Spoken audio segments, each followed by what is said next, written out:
My name's Gilles Mackay. I am the newly appointed CEO of Gilles and Mackay after introducing my management team last week. Gilles and Mackay are a timber building company based in Errol, and we manufacture and construct and sell our timber buildings. So that's anything from a garden shed right up to a garden room.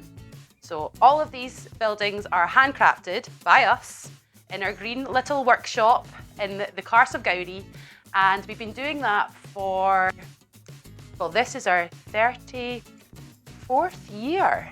The story of that is just humble beginnings, basically. It's this dad and Grant finding each other, having a shared invested interest in a product that people were looking for, were interested in, having the skill set and the understanding. Dad, he knows his wood, he knows what's good, he knows what's not.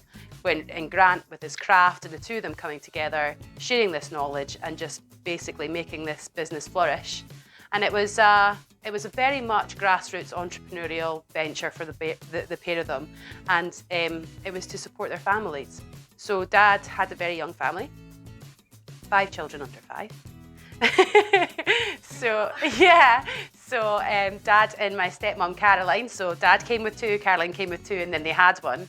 So that was the middle mixer, and that's Duncan. That's what we call him.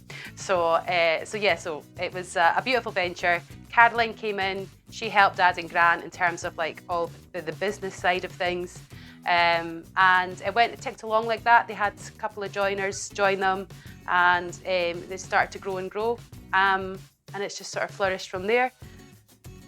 And that's the story of Dad and Grant. And it's hard work and determination and just an honest craft. And they've put their heart and souls into it for them and their families, and then for the employees that they took on, for their families too. And that's just how it's rolled for years. And that's what I base the future of Gilles and Mackay on. It's the legacy of those 2 men and making sure that that's honoured and respected. And I'll carry that torch for the next generation that comes after me. No, I didn't always know that I was going to run Gilles and Mackay. I didn't always know that it was going to then become my business. I wasn't appreciative of that at any certain level of time, especially when I was sort of early 20s. It was when I was probably in the thick of it in terms of work and children and marriage and study and all the rest of it. Like, I didn't appreciate that at all. It's not until now, much later, that I'm starting to fully accept what it is that I'm doing here and why I'm doing it. And I think people talk about their why all the time, but once you have clarity on that, it just makes everything so much easier and clearer in terms of your decision making, and knowing that the future for Gilles and Mackay is the one that I pick for it. So that's where I'm at, and that's how I've accepted that that's my fate. So last year I said to Dad and Grant about all the hard work and the way that they drove this business. Like, they have worked themselves entirely in their whole life. So that's been their number one priority. And I see that I do, and I copy what they do, and I'm replicating that. But I don't want that. I don't want a future where I'm just working myself into the ground and making myself ill and jeopardising my family and the time with the children, and not enjoying life as it should be, just being consistently stressed about all the pressures that when you're running a business, what you face. I explained this to Dad in August last year, and I said the vision of this business isn't to work harder, it's to work better, and that has to be across the board. I don't want anybody turning up to my place of work full of anxiety or stress or pressure about what's expected of them, of a workload that's unmanageable, of something that the unsolvable problems. I don't want that for my workforce. So we're going to have to figure out a way of doing this better.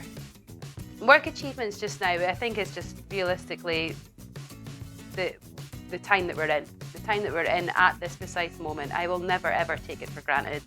I'm just so, as I say, grateful and humbled by the guys now taking on leadership and doing it for me, and seeing them do it. It's just so magical, like the most tiniest things.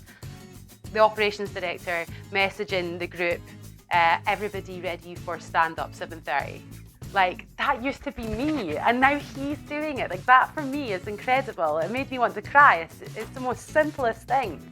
I'm just so proud of them. Honestly, I could walk away from that business today and they would be fine.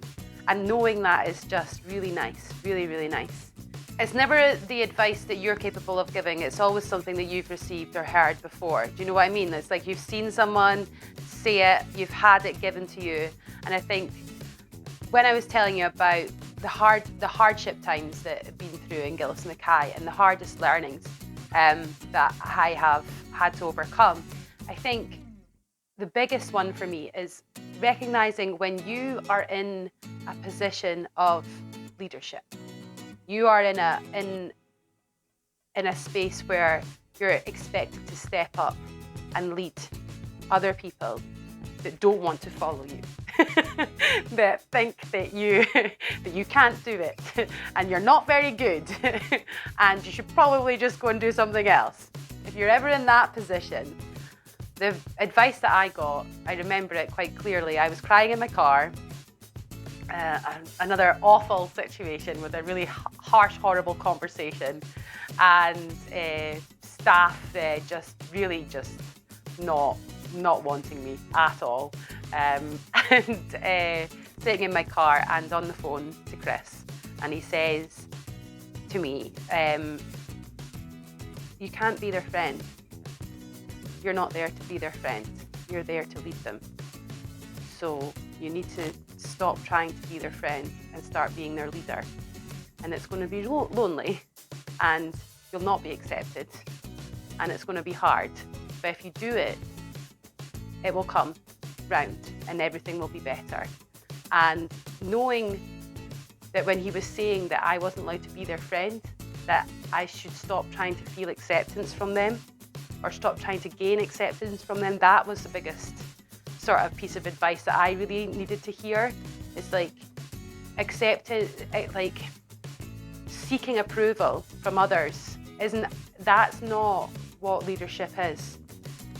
Asking them to approve you is not what leadership is. Appreciating that you are not part of what they are and taking yourself out of that equation and showing them what they should be, that's what leadership is. It's a hard thing to do, shifting from mates to boss. Really hard. So my advice is just recognise it sooner rather than later. You'll save yourself a lot of heartache. Okay, so spare time is funny. I'm trying to learn what it means to do something for yourself. I'm trying my hardest to do that. So there's a few things that I'm doing, and one of them is focusing on my health. So I've got health issues that I am focusing on and spending the time and money in the place that's going to make me healthier and feel better. So that's one thing that I've been really practicing since the start of this year. The other thing is that I am a campaigner. So I'm part of the SRG, which is the Survivors Reference Group, which is part of Rape Crisis Scotland. So we campaign for anything to do with anybody that's had to go through a sexual assault. I think it was last year, maybe the year before, maybe 2020. December 2020, I'm fairly sure it was, yeah. We passed a bill in the Scottish Parliament for self-referral, which means that anybody that has had the horrendous experience of a sexual assault can take themselves away to any normal NHS clinic, doctors, hospital, wherever, where there's a self-referral service. You don't have to involve the police, there's no forensics, there's no nothing. You go away, speak to a trained trauma medical person who is able to take the forensics that they need in case that person then wants to go to the police when they feel fit. So it eradicates the entire scope of them being a piece of evidence, which is almost, well, actually, in some cases, more traumatizing than the attack itself.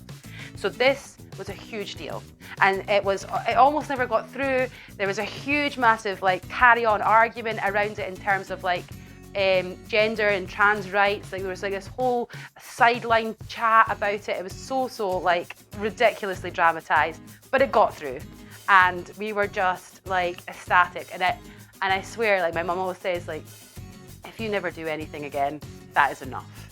For that entire cause, like that's it. And I was so proud of it. And that was a big thing in terms of like what I do in my personal time.